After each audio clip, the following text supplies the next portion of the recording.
Mungkin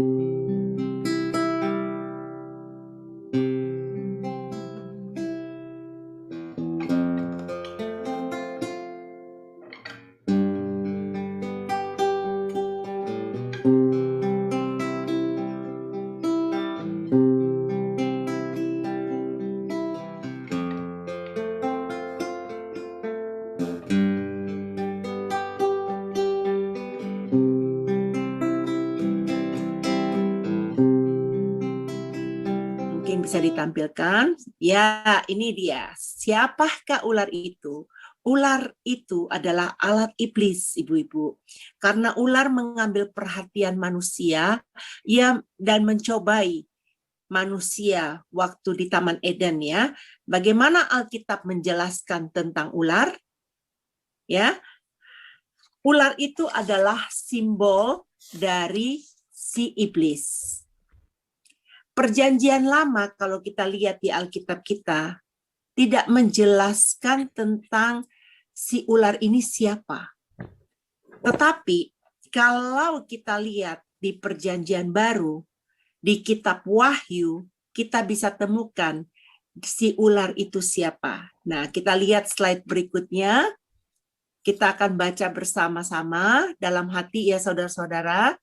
Dan di Wahyu 12 ayat 9 itu berkata, dan naga besar itu si ular tua yang disebut iblis atau Satan yang menyesatkan ke seluruh dunia dilemparkan ke bawah. Ia dilemparkan ke bumi bersama-sama dengan malaikat-malaikatnya. Jadi saudara, ayat ini menemukan ada kata perempuan itu, tentulah Allah berfirman. Ular ini sangat berhikmat. Mari kita baca kitab Yehezkiel ya. Nanti kita akan baca mempelajari kitab Yehezkiel. Kalau di Yehezkiel 28 ayat 12 sampai 19 itu kita akan tahu memberitahukan kepada kita bahwa Satan itu jatuh ya. Sebelum Satan jatuh, dialah adalah pemimpin dari keseluruhan malaikat. Sebelum Satan jatuh, dia memimpin dari keseluruhan malaikat. Sebelum dia jatuh, Satan sangat berhikmat. Tuhan Yesus juga berkata, saudaraku, di dalam Lukas 10 ayat 18, dia berkata demikian, dia melihat iblis itu jatuh seperti kilat dari langit ya. Itu mengenai pelajaran ini mungkin ibu-ibu sudah mendapatkannya, sudah mempelajarinya sebelumnya, sudah tahu tentang siapa itu iblis yang jatuh ya. Nah, tapi di sini saya akan tekankan di dalam Yehezkiel 28 ayat 12 itu bunyinya demikian, ibu-ibu. Hai anak manusia, ucapkanlah suatu ratapan mengenai Raja Tirus dan katakanlah kepadanya, beginilah firman Allah, gambar dari kesempurnaan engkau, penuh hikmat dan maha indah. Tuh saudara, dia dikatakan penuh hikmat. Kata penuh hikmat di mana Satan itu sangat berhikmat. Pertanyaannya, kenapa iblis itu bisa jatuh? Karena iblis itu memakai kehikmatannya untuk sesuatu yang salah, ibu-ibu. Dia melakukan yang jahat. Makanya dia dibuang, diusir dari kerajaan sorga. Nah, kalau nanti ibu-ibu juga pernah mempelajarinya, ada di kitab Yesaya ya, mengenai kejatuhan malaikat itu. Sekarang saya mau memberitahukan kepada ibu-ibu sekalian yang dikenal namanya adalah, nama aslinya itu adalah Lucifer. Dari Alkitab, sebenarnya di kitab Perjanjian Lama kita atau di Perjanjian Baru, kita tidak menemukan nama Lucifer ini, karena ini adalah ada di versi Vulgata, di dalam versi bahasa Latinnya, ya. Nama asli Lucifer itu ialah Luciel. Setelah dia jatuh di dalam dosa, namanya berubah dari Luciel menjadi Lucifer. Kenapa setan yang penuh hikmat bisa jatuh? Karena dia mau seperti Tuhan, yaitu mau menginginkan posisinya Tuhan. Maka namanya berubah menjadi Lucifer. Nah, di ular ini ya ada kelicikan. Licik ini adalah banyak akal buruknya. Nah, kita sering ya menemukan beberapa orang ada yang licik ya, banyak akal buruknya. Pandai menipu, culas, curang. Kata licik ialah orang yang pintar tapi jahat. Ini disebut licik. Iblis mau menyesatkan, mau menipu dan memperdaya manusia. Ular itu memakai kepintarannya, mau menjatuhkan manusia. Oleh sebab itu, ular itu sangat licik, saudara-saudara. Kita bisa menemukan dua hal di kitab Kejadian, ya, dua hal di kitab Kejadian bagaimana ular itu licik.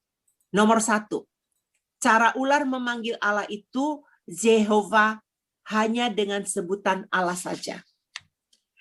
Kejadian 2 ayat 4 tertulis demikian. Demikianlah riwayat langit dan bumi pada waktu diciptakan ketika Tuhan Allah menjadikan bumi dan langit. Ini ayat pertama kita temukan yang ada dikatakan Tuhan Allah. Ya, dari kitab Kejadian inilah pertama sekali kita menemukan Tuhan Allah.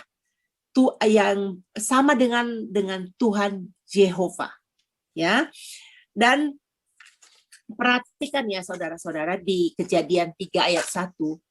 Adapun ular ialah paling cerdik segala binatang di darat yang dijadikan oleh Tuhan Allah. Ular itu berkata kepada perempuan itu, tentulah Allah berfirman, semua pohon dalam taman ini jangan kamu makan buahnya, bukan? Ular itu bertanya kepada perempuan dan tidak mengatakannya Tuhan Allah. Tapi hanya kata tentu Allah berfirman. Hanya pakai Allah saja. Ibu-ibu yang terkasih, waktu saya membacakan firman, ibu-ibu di rumah juga boleh membuka Alkitab ya dengan sendirinya. Tetapi saya berusaha untuk menyampaikan. Jadi kalau ada ayat yang saya mau baca, mau dikolerasikan dengan ayat itu, boleh dibuka Alkitabnya di rumah. Nah, apa arti Jehovah? Arti Jehovah adalah Tuhan yang membuat perjanjian. Itu arti nama Jehovah. Pertanyaannya, mengapa ular tidak memakai kata Jehovah? Mari kita membaca ya saudara di Kejadian 2 ayat 17. Saya akan membacanya. Tetapi pohon pengetahuan tentang yang baik dan yang jahat, janganlah kamu makan. Janganlah itu ada perintah saudara. Sebab pada hari engkau memakannya, pastilah engkau mati. Pastilah engkau mati. Itu ada perjanjian, saudara. Jadi, ayat ini mempunyai dua arti di dalam Kejadian 2 ayat 17. Satunya adalah perintah dari Tuhan yang mengatakan janganlah kamu makan. Kemudian adalah suatu perjanjian antara Adam dengan Tuhan. Yang ayatnya, sebab pada hari engkau memakannya, pastilah engkau mati. Jadi ada dua, dari ayat ini ada dua, satu perintah Tuhan, kedua adalah suatu perjanjian antara Adam dengan Tuhan. Kita bisa katakan Kejadian 2 ayat 17. Kalau kita buka Kejadian 2 ayat 17, itu adalah perjanjian perbuatan, ibu-ibu. Kenapa ular tidak memakai kata Jehovah? Kalau ular memakai kata Jehovah, perempuan ini akan ingat kepada perjanjian perbuatan. Jika perempuan ingat kepada perjanjian ini, maka Hawa tidak akan memakan pohon dari yang baik dan yang jahat ini. Itu sebabnya iblis tidak memakai kata Jehovah, supaya perempuan itu tidak mengingat perjanjian perbuatan dengan Tuhan. Ular ini sangat licik dan mengelabui perempuan. Ini satu peristiwa, saudara. Kalau kita sibuk sama Facebook, kita sibuk dengan acara yang lain, kita akan lupa kepada perjanjian kita dengan Tuhan. Ini apa aja ya, pengantar saya. Makanya iblis itu suka membuat kita terlena dengan hal-hal yang lain supaya kita lupa bersekutu dengan Tuhan. Nah, yang keduanya adalah cara ular mendekati perempuan dengan kata negatif. Kalau di Kejadian 3 yang kita bacakan tadi, itu Kejadian 3 ayat 1, adapun ular itu sangat paling cerdik, saudara, dari segala binatang di darat yang dijadikan oleh Tuhan. Ular itu berkata kepada perempuan itu, nah ini perhatikan ya, tentulah Allah berfirman, semua pohon dalam taman ini jangan kamu makan buahnya, bukan? Nah, ini ada unsur negatifnya dari si ular ini. Ular berkata, tentulah Allah berfirman. Nah, ular berkata, tentulah Allah berfirman. Semua pohon dalam taman ini jangan kamu makan buahnya, bukan? Kenapa, saudara? Kenapa ular memakai kata yang negatif? Karena ular berusaha membuat perempuan ini berpikir kalau Tuhan itu menekan manusia. Dan mau membuat perempuan itu berpikir Tuhan itu sangat jahat. Ular itu memberikan pemikiran negatif tentang Tuhan dan ular menjelek-jelekkan Tuhan. Banyak loh anak-anak manusia saat ini suka menjelek-jelekkan nama Tuhan ya. Semoga kita di sini semua jangan ada kita menjelek-jelekkan nama Tuhan ya. Perlu diingat, jika kita mau menjelaskan tentang Tuhan kepada orang lain, atau kepada anak kita, atau kepada orang tua kita, jangan menjelaskannya dengan versi yang negatif. Contohnya bagaimana, saudara? Contohnya adalah, oh Tuhan itu sangat menakutkan, jadi kita harus takut kepada Tuhan. Tuhan itu akan menghukum manusia. Jadi membuat image tentang Tuhan itu yang negatif ya. Tuhan itu akan menghakimi kamu.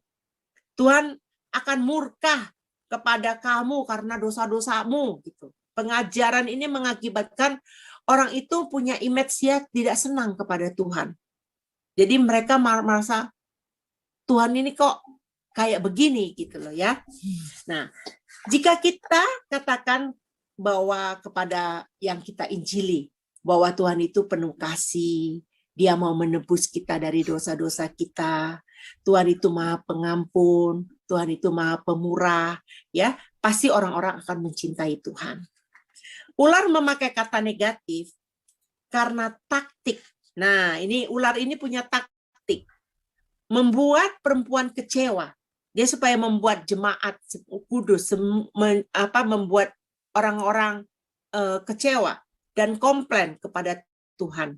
Jadi kita tahu betapa liciknya si iblis itu. Sekarang kita akan masuk ke dalam poin yang kedua. Ya, di poin yang kedua itu adalah ciri-ciri ular berdarah dingin. Nah, ular itu ya saudara ya, ular itu suka di tempat yang gelap dan dingin. Ular tidak punya perasaan, nggak punya dia kejam. Istilahnya ular itu tidak manusiawi lah. Ya memang dia bukan manusia ya. Jadi dia tidak, maksudnya sifatnya dia tidak manusiawi banget. Ular adalah alat yang dipakai iblis untuk menyesatkan dan menggoda manusia. Ibu-ibu, waktu hati kita menjadi dingin ya, iblis akan menyerang kita. Cara kita melewati cobaan dari iblis kalau iman kita itu berkorbar-korbar. Kalau kita on fire, iblis tidak dapat menyerang kita. Tidak bisa mengintimidasi kita. Nah, sekarang saya mau berkata, pertanyaannya kenapa kita perlu mengenal karakter iblis ini? Kenapa sih saya mau mengajak kita untuk mengenal karakter iblis ini? Supaya kita jangan diperdaya oleh iblis. Supaya di hadapan Tuhan kita bisa berkemenangan secara jasmani dan secara rohani. Iblis adalah musuh kita, saudara-saudara. Dia mau menggoda kita supaya kita tidak patuh kepada firman Tuhan. Orang seperti apa yang diserang oleh iblis? Kalau orang yang suam-suam kuku, orang yang imannya dingin, orang yang mencintai firman Tuhan, rohnya on fire. Ya, terus Tuhan tidak bisa sama dengan Tuhan tidak bisa diserang oleh iblis. Jadi artinya kalau kita ini anak-anak Tuhan, kehidupan kita penuh dengan roh Allah, ada api Tuhan dalam hidup kita, kita nggak bisa diserang oleh iblis. Oleh sebab itu, kita harus mencintai firman Tuhan setiap saat, setiap detik, setiap menit. Bukan setiap minggu ya, bukan setiap sebulan sekali. Pertemuan kita ini kan katanya sebulan sekali ya, bukan setiap ini, tapi setiap detik, setiap saat ya. Katanya nih, saudara-saudara, kalau di di cara membunuh ular, ya kalau di Korea, ini kan guru saya yang ngomong. Guru saya ini mengatakan begini. Kalau di Korea itu cara nangkap ular karena dia pernah disuruh naik ke atas ini di gunung-gunung itu banyak ularnya, dipasangin api, saudara. Ular itu keluar dari tempat persembunyiannya dan jadi gampang ditangkap gitu ularnya ya. Nah, saya sendiri belajar mencari membaca di Google. Kalau orang Indonesia itu dulu suka mengatakan kalau ular itu ditangkap atau ular itu nggak masuk rumah, ditaburin garam.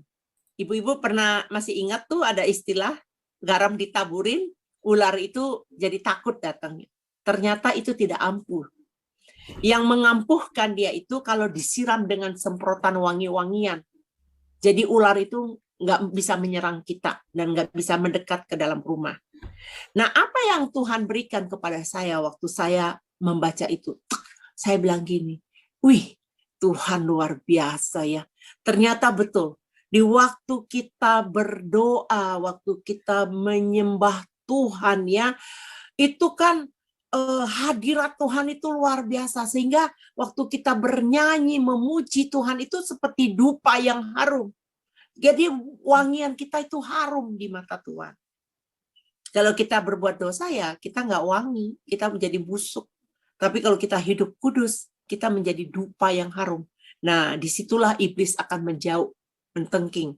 Dan lagian saya pernah tahu saudara, itu di Indonesia ya, ada hamba Tuhan yang bertobat.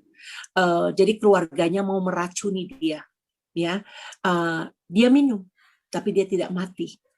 Karena apa?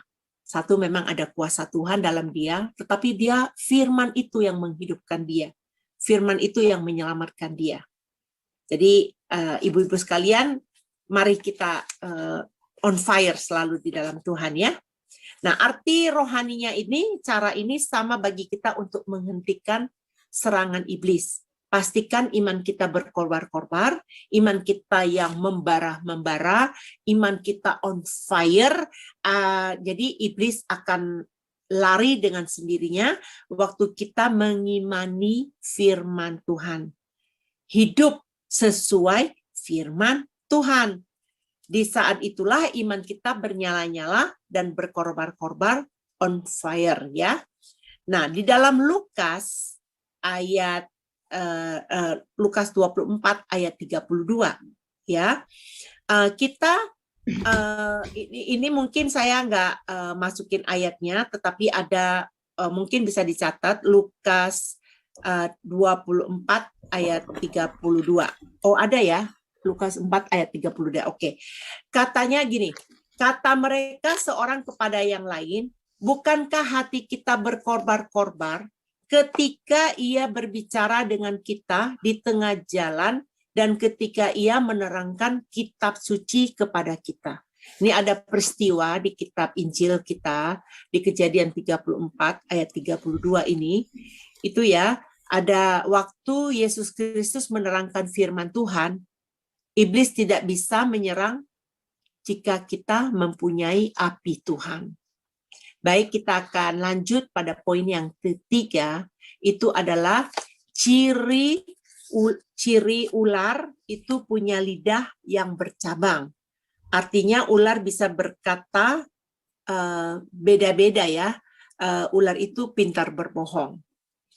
Kalau kita baca di dalam Yohanes 8 ayat 44, firman Tuhan berkata demikian. Iblislah yang menjadi bapakmu, dan kamu ingin melakukan keinginan-keinginan bapakmu. Ialah pembunuh manusia sejak semula dan tidak hidup dalam kebenaran, sebab di dalam dia tidak ada kebenaran. Apabila ia berkata dusta, ia berkata atas kehendaknya sendiri, sebab ia adalah pendusta dan bapa segala dusta. Jadi iblis itu pembohong, dan iblis itu adalah bapa segala dusta. Pastikan kita bukan jadi anak-anak iblis, ibu-ibu. Jadi kita nggak mau kita punya bapa itu adalah iblis, si pembohong itu tadi. Nah, kalau kita lihat di Kejadian 3, kita temukan ada 2 hal ya kepada Hawa mengenai perkataan iblis ini yang berbohong. Nomor satunya, dia berkata, sekali-kali kamu tidak akan mati. Nah, perhatikan terlebih dahulu ya saudara-saudara, kalau kita lihat di Kejadian 2 ayat 17 itu, ada tadi yang pertama saya jelaskan mengenai bahwa ada perjanjian Tuhan ya. Kata Tuhan, kalau dimakan, pastilah engkau mati. Itu perjanjian Tuhan terhadap Adam di Taman Eden. Nah, kalau perkataan ular di Kejadian 3 ayat 4, dia berkata demikian. Tetapi ular itu berkata kepada perempuan, sekali-kali kamu tidak akan mati. Nah, siapa yang benar? Perkataan Tuhankah atau perkataan ular? Kan buktinya waktu si Hawa makan pohon itu, apakah dia mati dan langsung dikubur? Kita tahu kan. Nah, sekarang kita jadi ini bertanya, loh, yang benar siapa? Kok Tuhan bilang kalau kamu makan kamu akan mati loh. Loh, kalau Kejadian itu tadi Kejadian 3 ayat 4, kalau kata ular, sekali-kali kamu tidak akan mati, ya. Iblis berkata sekali-kali kamu tidak akan mati, siapa yang benar? Ya, kalau menurut saya ya Tuhanlah yang pasti benar. Yang pasti Tuhan itu pasti benar, ibu-ibu. Kenapa? Karena si iblis ini si pembohong. Adam dan Hawa percaya pada perkataan iblis, mereka percaya kebohongan ini, makanya mereka mati secara apa? Mati rohani. Mati secara rohani. Ya, jadi kalau kita mati secara rohani, hubungan kita dengan Tuhan tidak intim lagi. Jadi pastikan kita jangan mati rohani, ibu-ibu. Kebohongan ular yang kedua, kamu akan menjadi seperti Allah. Widih, si iblis ngomongnya kamu akan menjadi seperti Allah.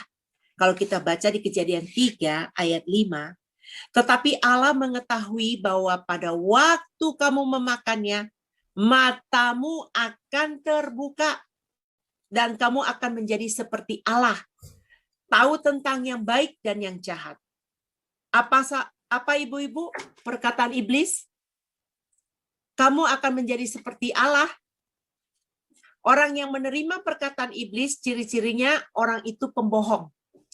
Iblis menyerang gereja. Ya, iblis menyerang pemimpin gereja. Iblis menyerang para pendeta. Iblis menyerang para ibu-ibu rumah tangga. Iblis menyerang pada para umat-umat kudus. Karena iblis itu mau menghalau penyelamatan dari Tuhan. Kalau kita baca di kitab Kejadian itu full gospel. Pertama ada kita lihat di Kejadian 3 waktu perjanjian Tuhan ingin menyelamatkan manusia itu ya. Jadi Itulah iblis ini waktu Tuhan menciptakan manusia itu ditaruh di Taman Eden, dia juga mau menggagalkan rencana Tuhan. Sebenarnya ada pelajaran khusus lagi di sini, tapi saya padatkan aja, jadi saya ambil intisarinya. Jadi yang poin yang ini saya akan lewatkan ya. Sekarang kita lihat di poin yang keempat. Mungkin Ibu, ya, di poin keempat ini ular itu merayap di tanah. Jadi ibu-ibu bisa tahu ya bahwa ular itu kan dari ujung kepala sampai kakinya, nggak ada sampai ekornya itu kan dia nggak punya kaki ya. Jadi dia itu berada di tanah.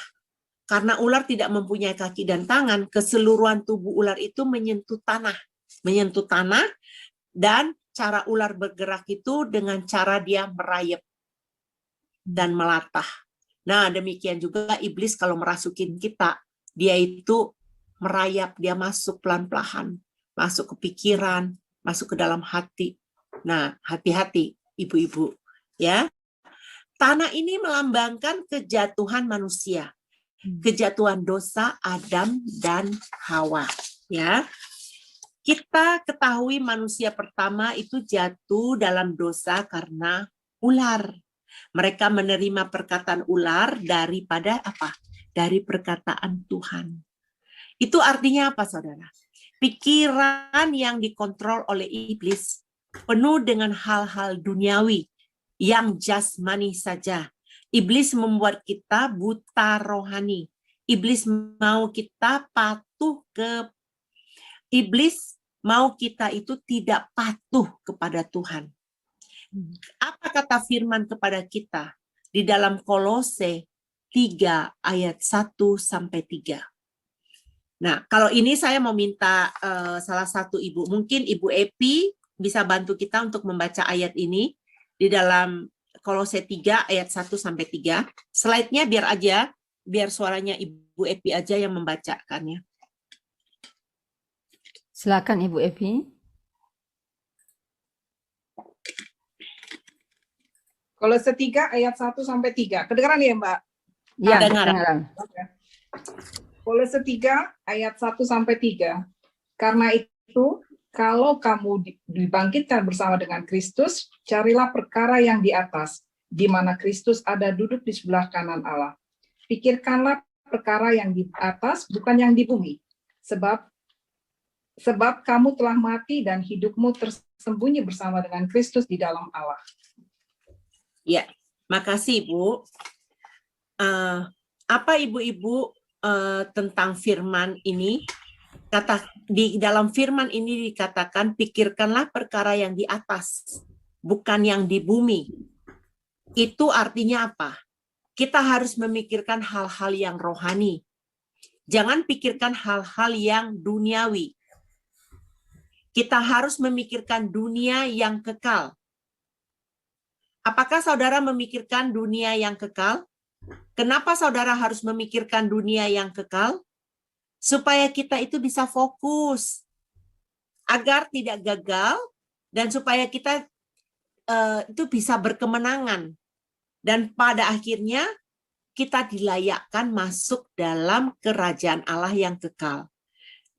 Di dalam dunia ini hanya sementara. Dunia ini akan dihancurkan pada waktunya. Yang kita harus tujukan itu adalah fokus kita itu dunia yang kekal. Kalau ibu-ibu juga pasti udah tahu ya, dunia yang kekal kita di mana? Itu adalah kerajaan sorga. Baik, kita akan masuk ke dalam poin yang kelima. Ular tidak punya kaki dan tidak punya tangan. Ular merayap dengan perutnya di tanah. Karena ular tidak punya kaki dan tangan, ular ini tidak bekerja dalam arti rohaninya ya. Iblis hanya giat bekerja melalui lidahnya yang bercabang, yang suka bohong tadi itu. Kalau kita dikontrol oleh ular, sifat iblis dapat kita deteksi dari sifat orang itu. Orang ini hanya berbicara-bicara saja. talk only katanya. Kalau di Amerika, you only talk katanya. Tapi tidak bertindak. Banyak ya anak-anak Tuhan ya. Mungkin ibu-ibu pernah menemukan banyak anak-anak Tuhan tuh cuman ngomong tok tapi tidak bertindak. Karena orang yang dikontrol sama iblis tidak melakukan apa-apa. Tapi bisanya ngomong doang. Contohnya, ada yang berkata, aku mencintai gereja Tuhan. Tapi pada kenyataannya tidak mencintai gereja. Pelit sekali untuk membangun kerajaan sorga di bumi ini. Untuk dana-dana yang diperlukan untuk pekerjaan Tuhan, mereka sangat kencang untuk memegangnya. Padahal kita diminta Tuhan itu untuk berbagi.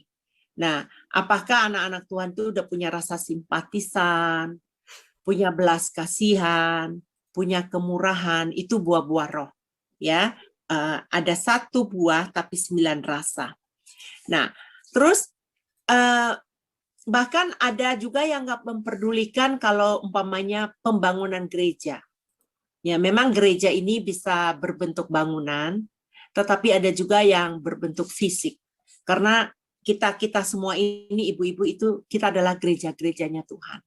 Nah, banyak sekali orang yang membutuhkan pelayanan, mereka bingung, mereka punya masalah rumah tangga, mereka punya masalah di pekerjaan. Terkadang kita juga nggak memperdulikan.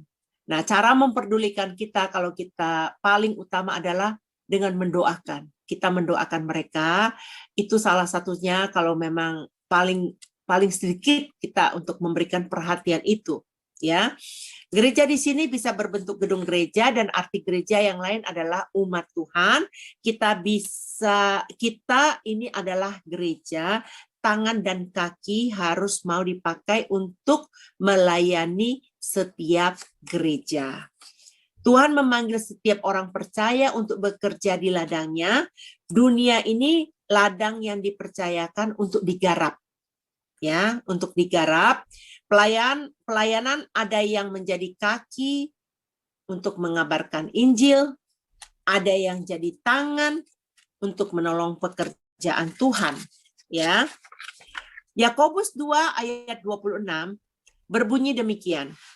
Sebab seperti tubuh tanpa roh adalah mati. Demikian juga iman tanpa perbuatan adalah mati. Ayat ini jelas sekali.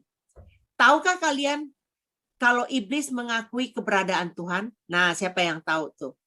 Iblis mengakui keberadaan Tuhan. Nah, ini maksudnya siapa dulu yang tahu tentang Tuhan itu waktu pertama kali Yesus datang ke dunia ini? Iblis yang mengakui bahwa Yesus adalah Tuhan.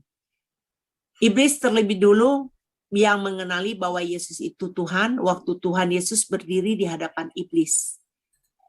Nah, kalau kita baca di Yakobus 2 di ayat 19, bunyinya demikian. Engkau percaya bahwa hanya ada satu Allah saja, itu baik. Tetapi setan-setan pun, nah ini dia nih, tetapi setan-setan pun juga percaya akan hal itu dan mereka gemetar. Jadi, iman macam apa yang dimiliki oleh iblis? Kan iblis ini percaya. Dia beriman bahwa ada Tuhan, ya. Dia gemetar gitu. Tetapi apa yang dia miliki? Iblis tidak taat pada Tuhan, walaupun mereka tahu siapa itu Tuhan. Iblis tidak punya tindakan, walaupun mereka tahu siapa Yesus Kristus. Iblis gemetar pada Yesus Kristus. Iblis mengakui keberadaan Tuhan Yesus, tetapi tidak taat kepada Tuhan Yesus. Kalau kita mempunyai talenta, persembahkan itu kepada Tuhan. Gereja itu saling melengkapi. Kita harus melayani dengan sukacita. Itu adalah bukti kasih kita kepada pekerjaan Tuhan di bumi ini. Ada satu ayat favorit saya, ibu-ibu, di dalam Kolose 3 ayat 23. Mungkin ibu-ibu udah banyak yang mengetahui firman Tuhan ini ya. Saya akan baca di Kolose 3 ayat 23. Adapun apapun juga yang kamu perbuatlah dengan segenap hatimu seperti untuk Tuhan dan bukan untuk manusia. Contohnya, kalau kamu bisa bernyanyi, bernyanyilah mempermuliakan nama Tuhan. Kalau kamu bisa masak, layananlah di bagian konsumsi. Jadi posisi apapun yang diberikan kepada kita, waktu kita melakukan itu melayani. Saya dulu ya, ibu-ibu, saya sering sekali pergi ke tempat-tempat jompo untuk membantu mereka, menghibur mereka, menemani mereka. Ya, itu yang saya lakukan. Jadi untuk supaya menyalurkan karunia yang Tuhan berikan kepada saya. Nanti mereka senang, mereka bahagia, itu suatu kebahagiaan buat saya sebenarnya. Ya, jadi apapun yang Tuhan berikan kepada kita, talenta, lakukan itu. Nah, sekarang kita masuk kepada poin yang keenam. Poin yang keenam ini adalah ular pintar memanipulasi dirinya. Kenapa waktu kita naik ke gunung ya, kita biasa menemukan banyak orang katanya digigit ular. Ular pintar bersembunyi, ular itu bersembunyi di pohon-pohon, di balik tebing, dan mereka bersembunyi di rumput-rumput yang belalang gitu. Mereka bersembunyi. Nah, waktu guru saya naik ke gunung di Korea, ya, dia pergi ke gunung itu kan banyak daun-daun yang berwarna hijau, ya, dan ular itu juga nyaru. Nyaru itu memanipulasi ya dengan penampilannya. Kalau dia ada warna hijau itu nanti ular itu kulitnya tuh berwarna hijau. Jadi kalau dari kasat mata mungkin kita bisa lihat, ini kok kelihatannya kalau nggak diteliti banget ya nggak kelihatan itu ularnya. Nah kalau di musim gugur, saya percaya juga di Jerman ada musim gugur ya, di Eropa ya. Jadi kalau musim gugur itu, ya musim gugur itu kan pohon-pohon berwarna coklat-coklat dan nanti ularnya itu bisa kelihatan warnanya kecoklat-coklatan itu. Jadi kalau dilihat dari sekilas itu sulit untuk mendeteksikan ular. Jadi kita harus hati-hati. Iblis tidak datang. Nah ini saya mau menyatakan kenapa saudara. Kenapa ibu-ibu? Iblis itu tidak datang menyatakan dirinya adalah iblis. Wah kalau dia nyatakan, aku iblis, kita udah kabur. Kita udah tutup pintu hati kita, udah tutup pintu pikiran kita, kita tutup rapat-rapat, kita nggak mau menerima itu. Iblis juga tidak pernah menunjukkan dirinya seperti serigala. Ya, iblis menyamar sebagai apa? Ada yang tahu? Dia sebagai malaikat, ibu-ibu. Dia menyamar sebagai malaikat. Nah, kalau kita lihat di dalam 2 Korintus 11 ayat 14 sampai 15. Ini ayat ini mengatakan hal itu tidak usah mengherankan sebab iblis pun menyamar sebagai malaikat terang. Jadi bukanlah suatu yang ganjil jika pelayanan-pelayanannya menyamar sebagai pelayanan-pelayanan kebenaran. Sesuatu kesudahan mereka akan setimpal dengan perbuatan mereka. Jadi itu ya, jangan kita heran karena mereka menyamar sebagai malaikat terang. Padahal mereka bukan malaikat terang. Iblis itu menyamar, ya. Jika iblis menyatakan siapa dirinya, pastilah tidak ada yang tertipu. Karena kita tahu siapa itu iblis. Ya, banyak sekali yang tertipu oleh kebohongan iblis, ibu-ibu. Bukan 1, bukan 2, berapa banyak jumlah manusia di dunia ini, banyak sekali ditipu oleh iblis. Nah, kalau kita lihat di Wahyu 13 ya, ayat 11 ini, ada tertulis demikian. Dan aku melihat seekor binatang lain keluar dari dalam bumi dan bertanduk 2 sama seperti anak domba. Dan ia berbicara seperti seekor naga. Ayat ini ya, membicarakan tentang antikristus. Siapa yang sebenarnya yang menjadi anak domba? Kan kita tahu kalau anak domba itu melambangkan Yesus Kristus. Tetapi kenapa di kitab Wahyu 13 ayat 11 ini mengatakan ini anak domba ini adalah antikristus. Antikristus tidak pernah menyatakan dirinya sebagai antikristus. Ayo, siapa pernah pengajaran-pengajaran sesat di luar sana? Apakah mereka bilang, oh kami antikristus? Enggak.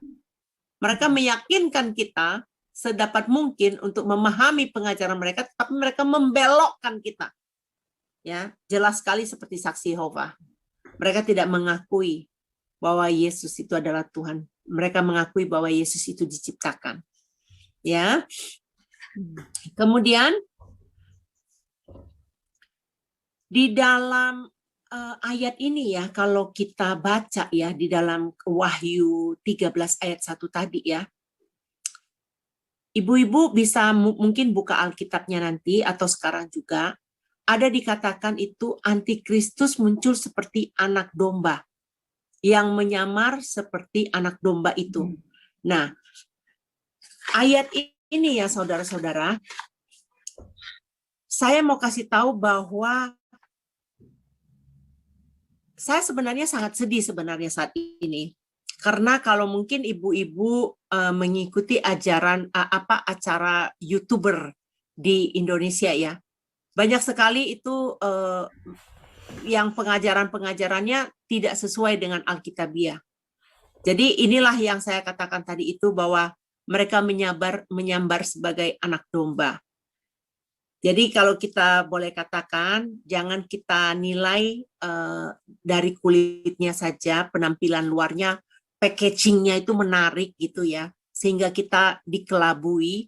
Cara menilai yang benar adalah melalui perkataan yang muncul dari ucapannya. Kita uji. Makanya kita perlu membaca firman. Jadi firman itu menjadi barometer dalam hidup kita supaya kita mengetahui, oh ini tidak sesuai dengan kebenaran firman. Harus dinilai dari apanya juga, dari buahnya, apakah ada kebenaran firman Tuhan. Ya. Nah, kalau tadi di dalam Kejadian 13 ayat 11 itu ya, binatang ini seperti anak domba. Jadi kita tahu ya di situ ya, ia berbicara seperti naga. Nah, dia kelihatan seperti anak domba, tapi dia berbicara seperti naga. Nah, berarti kita tahu kan ada perkataan iblis di dalam perkataan pengajaran sesat itu. Jadi kita harus hati-hati. Nah, di dalam 1 Yohanes 2 ayat 22, siapakah pendusta itu? Bukankah dia yang menyangkal bahwa Yesus adalah Kristus? Dia itu adalah antikristus, yaitu dia yang menyangkal baik Bapa maupun anak. Ada yang berkata Yesus itu bukan Tuhan. Yesus itu manusia biasa. Hati-hati, karena banyak pengajaran yang menyesatkan di luar sana. Temukan pengajaran-pengajaran berdasarkan firman Tuhan. Syaratnya, yang seperti saya katakan tadi, adalah baca Alkitab supaya kelak kita kita bisa tahu apakah perkataan iblis yang mau menyesatkan kita dari kebenaran firman.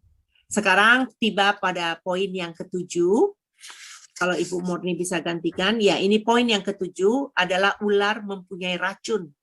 Ya, di dalam Roma 3 ayat 13 sampai 14, siapa yang mau bantu saya membaca firman ini di dalam Roma 3 13 sampai 14? Silakan ibu-ibu. Ada yang mau membantu saya membaca firman ini? Silakan saya minta Adik Yanti. Bisa diulangin Roma 3 ayat 13 sampai 14. ya, beginilah bunyi firman Tuhan. Kerongkongan mereka seperti kubur yang ternganga, lidah mereka merayu-rayu, bibir mereka mengandung bisa, mulut mereka penuh dengan sumpah serapah. Ya, jadi ular itu sangat beracun ya, kutukan, penuh dengan kutukan, penuh dengan hinaan, cercaan, perkataan iblis itu kotor, penuh dengan caci maki, penuh dengan rayu gombal, dan perkataan iblis itu adalah mengadu domba. Saya minta maaf, ibu-ibu, saya lupa memberikan ayat itu di dalam Roma tadi ya. Nah, sekarang kita, janganlah ada perkataan kotor keluar dari mulutmu, tetapi pakailah perkataan yang baik untuk membangun di mana perlu, supaya mereka yang mendengarnya boleh beroleh kasih karunia. Ya, kita sudah menyelesaikan mengenai karakteristik ini, sudah 7 poin yang kita pelajari, ya. Dari ular itu licik, ular itu berdarah dingin, ular itu mempunyai lidah yang bercabang, ular itu merayap di tanah, menyentuh di bumi, ular tidak punya kaki dan tangan, dia itu tidak mengerjakan, ya istilahnya di dalam arti rohaninya di kita tidak mengerjakan apa-apa, ular pintar memanipulasi, dan ular itu mempunyai racun. Nah, di slide berikutnya kita hampir selesai. Nah, siapakah iblis? Iblis adalah pembunuh manusia. Ya, di nomor 1 itu kan dikatakan iblis adalah pembunuh manusia. Kalau kita baca di dalam 1 Yohanes 3 ayat 15, setiap orang yang membenci saudaranya adalah seorang pembunuh manusia. Dan kamu tahu bahwa tidak ada seorang pembunuh yang tetap memiliki hidup yang kekal di dalam dirinya. Jadi di dalam 1 Yohanes 3 ayat 15 ya, kalau mau tahu ayatnya itu tadi. Nah, kita bisa menemukan sifat iblis membenci di dalam 1 Yohanes 3 ayat 15. Apa yang ditanamkan iblis? Membenci. Contoh, kalau umpamanya kita berkata marah, mengatakan keluar kata-kata yang enggak enak gitu. Kita mengatakan orang kafir, ada satu hal-hal yang jahil lah yang keluar, perkataan-perkataan bodoh yang tidak masuk di akal. Ya, itu yang iblis taruh di dalam pikiran kita. Artinya itu apa? Iblis suka kalau kita kehilangan kesabaran. Kalau iblis itu senang kalau kita kehilangan kasih, kehilangan ketekunan. Ya. Firman Tuhan itu seperti api, yang tadi seperti kita udah baca firman-Nya.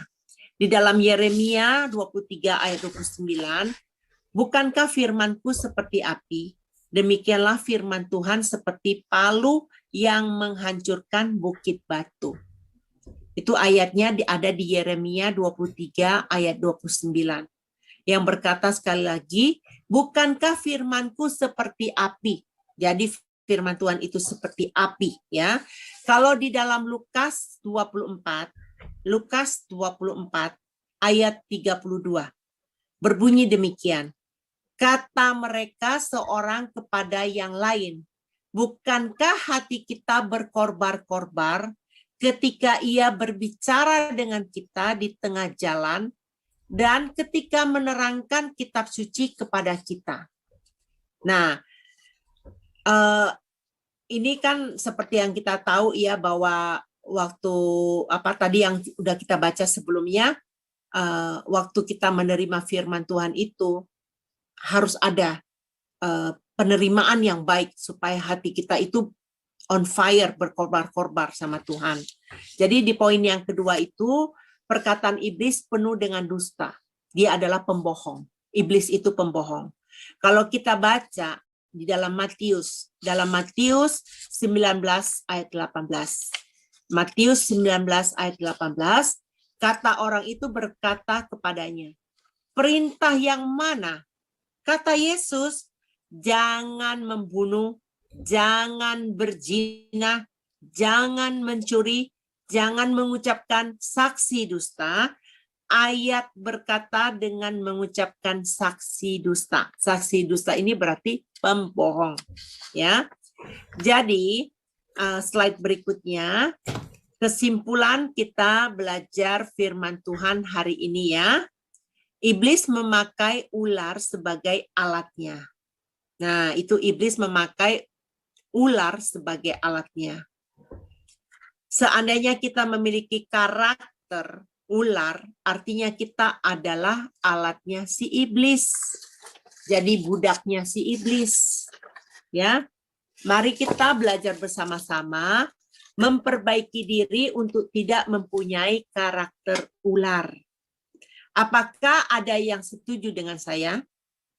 Apakah ibu-ibu ada setuju dengan saya? Pasti saya percaya. Kita yang ada di sini, ada di ruangan Zoom ini, kita mempunyai satu pikiran yang sama, ya. Dan jauhilah setiap pribadi yang mempunyai karakter ular. Kalau di dalam 1 Korintus 15 ayat 33, ada bunyi firman Tuhan yang berkata demikian. Janganlah kamu sesat. Pergaulan yang buruk merusakkan kebiasaan yang baik. Jangan sampai kita menerima perkataan iblis, kita telah belajar Hawa mempunyai perkataan ular. Jadi pernah nggak merasakan kalau kita bergaul sama ibu-ibu yang suka gosip, ibu-ibu yang suka punya pikiran negatif gitu ya. Mau nggak mau kita tuh tertarik gitu loh pikiran kita. Jadi kita juga ikut emosional gitu loh. Atau saya pernah ngalami di New York ini. Kenapa saya bisa menuliskan hal ini? Karena saya mengalaminya. Saya memisahkan diri dari orang-orang yang menurut saya ini yang tidak ini. Jadi saya seleksi. Teman-teman itu saya seleksi. Jadi kalau ini membuat saya menjauh, kayak berpikir, dan mereka bertentangan dengan saya untuk fokus pada firman Tuhan, lebih bagus nggak usah didekat-deketin. Karena akan merusak kebiasaan kita. Kenapa? Saya pernah merasakan, saya pernah ikut nongkrong bersama-sama mereka. Saya di sana itu mengalami nggak punya damai sejahtera, saudara-saudara. Saya nggak mengalami ketenangan. Terus saya bilang gini, aduh lebih bagus aku di rumah belajar firman Tuhan, mendengarkan sesuatu pengajaran yang baik, atau enggak saya mengulang pengajaran-pengajaran yang pernah saya belajar untuk supaya review lagi. Karena waktu saya mengulangi pelajaran-pelajaran yang pernah saya pelajari, hikmat Tuhan datang lagi kepada saya, dapat yang baru lagi. Jadi makanya saya bisa mengatakan ayat ini tegas sekali, jangan kamu sesat. Pergaulan yang buruk merusakkan kebiasaan yang baik. Ya, mengapa ular bukan mendekati laki-laki, malah mendekati perempuan? Kita harus memikirkan alasannya. Kejatuhan dosa ini. Saya mau memberitahukan kepada ibu-ibu, mungkin ibu-ibu juga udah pada tahu ya, pada perjanjian Tuhan itu, Tuhan sampaikan kepada Adam waktu di Taman Eden, ya, itu ia berbicara langsung, yang Tuhan menyampaikan itu kepada Adam secara langsung. Itu sebabnya Hawa mulai dapat tertipu karena dia tidak dapat message itu directly. Secara langsung. Jadi Adam yang menerima itu. Itu arti rohaninya apa? Nah, saya kalau belajar firman, saya ngambil arti rohaninya, ibu-ibu. Itu arti rohaninya adalah kita harus mendengarkan firman itu, belajar firman secara langsung ya. Pernah nggak ibu-ibu mendengarkan bahwa ada beberapa orang mengatakan jangan baca firman sembarangan karena nanti kamu salah artikan, nanti kamu bisa tidak memahaminya. Nah, itu dulu saya dulu itu pernah, saya nggak baca firman bertahun-tahun, saya tidak baca firman Tuhan karena katanya takut disalah artikan. Tetapi setelah Tuhan memberikan saya menemukan seorang ibu di pinggir jalan dan mengajarkan saya membaca firman Tuhan, sehingga firman Tuhan itu yang menambahkan wawasan saya, menambahkan pengetahuan saya tentang Tuhan. Jadi saya tahu, jadi mengenal sejarahnya Tuhan. Kalau kita tahu ya, perjanjian lama sampai perjanjian baru, itu tokoh utama yang dibicarakan di sana itu nanti adalah tokoh Yesus Kristus, Tuhan kita. Nah, dia itu kenapa datang ke dunia? Yaitu ada sejarah penebusan. Sejarah penebusannya dari mana? Dari perjanjian lama, kejatuhan yang telah kita pelajari tadi. Ada kejatuhan manusia di Taman Eden, ya. Jadi sejak dari perjanjian lama kita sudah diperintahkan untuk membaca firman, perkataan firman itu saya mau kasih tahu ya Bapak Ibu ya, apa ibu-ibu sekalian, kalau kita membaca di kitab Mazmur 1 itu kan udah dikasih tahu kepada kita, tetapi yang kesukaannya adalah hukum Taurat. Mazmur 1 ayat 2 berkata, tetapi yang kesukaannya adalah hukum Taurat Tuhan. Ya, merenungkan itu siang dan malam. Ya, kalau itu betul. Terima kasih Bu Murni. Yosua 1 ayat 8 juga berbunyi demikian. Janganlah engkau lupa memperkatakan kitab Taurat itu dan renungkanlah siang dan malam supaya engkau bertindak hati-hati. Nah, ini saya sangat suka ini. Supaya engkau bertindak hati-hati sesuai dengan segala yang tertulis di dalamnya, sebab dengan demikian perjalananmu akan berhasil dan engkau akan beruntung. Nah, saya suka sekali loh Yosua 1 ayat 8 ini. Karena saya mau beruntung setiap hari. Saya mau ingin masuk dalam kerajaan sorga. Makanya saya harus berhati-hati. Ya. Amin. Jadi saya tekankan lagi kenapa kita harus merenungkan firman Tuhan itu. Karena firman Tuhan itu adalah pekerjaan yang menghidupkan. Firman Allah makanan rohani kita. Ya, itu kalau kita baca lagi di dalam Matius 4 ayat 4 juga ada Tuhan Yesus berkata firman Tuhan itu, dan Tuhan Yesus waktu dicobain sama iblis dan Tuhan Yesus menjawab, manusia itu bukan dari roti saja tetapi dari setiap firman yang keluar dari mulut Allah. Jadi kita tahu karena firman Tuhan ini adalah pekerjaan yang menghidupkan. Ya, terus tujuan iblis itu menyerang kita itu apa? Supaya iman kita itu mati, supaya iman kita itu binasa. Iblis bagaikan singa yang ingin membunuh mangsa, khususnya orang-orang percaya. Baik ibu-ibu, saya telah menyampaikan kebenaran firman, saya mohon maaf karena ini materi pelajarannya sebenarnya berjilid-jilid. Tetapi saya kompres, jadi saya mengambil keputusan untuk membaca firman-Nya supaya dapat saya sampaikan semuanya, dan saya berharap ibu-ibu bisa belajar sesuatu dari pengajaran hari ini. Saya kembalikan kepada moderator Ibu Murni. Terima kasih, Tuhan memberkati. Terima kasih.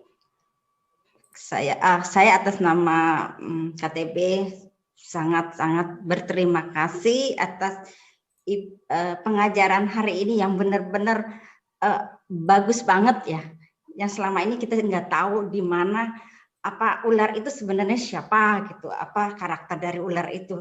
Di sini kita dapat belajar banyak dari Bu Heni yang juga menyiapkan waktunya untuk kita memberikan pengajaran pada hari ini.